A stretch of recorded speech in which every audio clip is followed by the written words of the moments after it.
ते काम करायचं आहे असं देवेंद्र फडणवीसांनी म्हटलंय।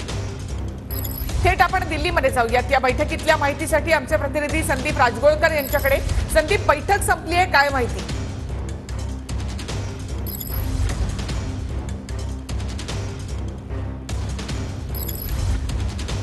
तर फडणवीसांची दिल्लीमधली शहांसोबतची बैठक आता संपलेली आहे। या बैठकीमध्ये कोणता महत्त्वाचा निर्णय झालाय पाहणं महत्त्वाचं ठरेल। लवकरच आपल्या समोर ही बातमी। मात्र लोकसभेच्या निकालानंतर भाजप ॲक्शन मोडवर आलेली आहे। उपमुख्यमंत्री देवेंद्र फडणवीस महाराष्ट्रामध्ये यात्रेचं नेतृत्व करणार आहेत। अशा वेळेला ते उपमुख्यमंत्री म्हणून कायम राहणार की मग पक्ष संघटना मजबूत करण्यासाठी रस्त्यावर उतरणार, हे पाहणं महत्त्वाचं असेल। तर फडणवीस जर राजीनाम्यावर ठाम राहिले तर त्यांचे निकटवर्तीय आणि भाजपचे संकटमोचक म्हणून ज्यांची ओळख आहे ते गिरीश महाजन यांच्या नावाची सध्या शक्यता व्यक्त केली जाते। दिल्लीमध्ये अमित शहा आणि फडणवीसांची ही बैठक संपली आहे।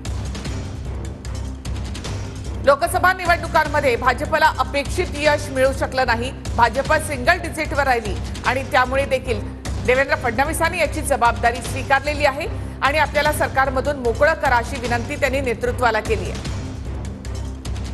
संपूर्ण राज्यामध्ये भाजप जनादेश यात्रा काढणार आहे आणि त्याचं नेतृत्व देवेंद्र फडणवीस करणार आहेत। पक्ष संघटना मजबूत करण्यासाठी आपल्याला वेळ हवाय असं फडणवीसांनी म्हटलंय। तर पक्ष संघटना आणि कामाची ब्लूप्रिंट फडणवीसांनी अमित शहांसमोर सादर देखील केल्याची माहिती सूत्रांकडून मिळते। त्यानंतरच देवेंद्र फडणवीस आणि अमित शहांची बैठक झाली। या बैठकीमधली बातमी लवकरच आपल्या समोर। पुन्हा एकदा थेट जाऊयात दिल्लीमध्ये आमचे प्रतिनिधी संदीप राजगोळकर यांच्याकडे। संदीप,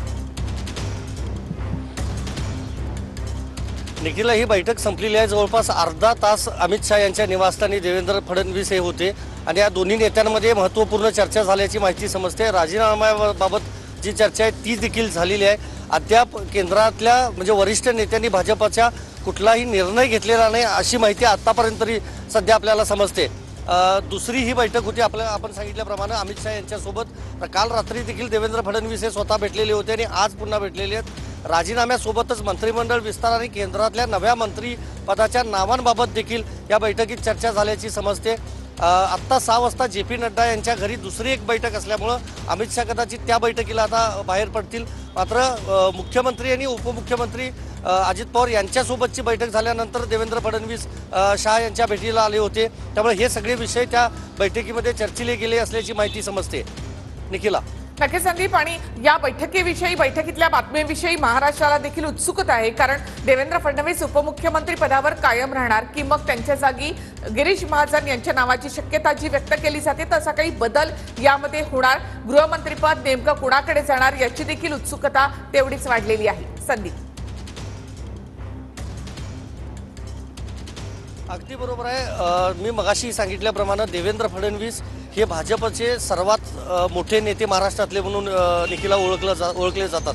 त्यांनी मुख्यमंत्रीपद सांभाळलेलं आहे, गृहमंत्रीपद सांभाळलेलं आहे आणि आता ते उपमुख्यमंत्री आहेत। ज्या वेळेला देवेंद्र फडणवीस यांच्यासमोर काही अडचणी निर्माण होतात किंवा त्यांना एखादा ज्यावेळेला निर्णय घ्यायचा असतो त्यावेळेला ते दिल्लीत येऊन वरिष्ठांशी चर्चा करतात। त्याप्रमाणे त्यांनी अमित शहा यांच्याबरोबर ही 2 वेळा चर्चा केली आहे। गिरीश महाजन यांचं नाव असण्याचं कारण म्हणजे भाजपमध्ये म्हणजे सगळ्यांशी संबंध व्यवस्थित असणारा नेता किंवा त्यांना म्हणजे एक वेगळी जी ओळख आहे ती गिरीश महाजन यांची आतापर्यंत आपण पाहिलेलं आहे। कुठलीही अडचण असेल तर ती सोडवण्याची जबाबदारी महाजन यांच्यावर दिली जाते। त्यामुळे अजित पवार आणि एकनाथ शिंदे यांच्याबरोबर समतोल साधणारा नेता आत्ता जर पाहायला गेला तर एकमेव ते गिरीश महाजन आहेत। त्यामुळे नक्कीच त्यांच्यावर ही जबाबदारी दिली जाऊ शकते। पण गृहमंत्री पदाबाबत काय, मी सांगितल्याप्रमाणे आगामी काळामध्ये निवडणूक आहेत आणि महाराष्ट्राचं कायदा सुव्यवस्थेचा प्रश्न निर्माण होऊ नये, संपूर्ण परिस्थिती हाताळणारा एक सक्षम नेतृत्व त्या पदासाठी खरं तर हवं आहे।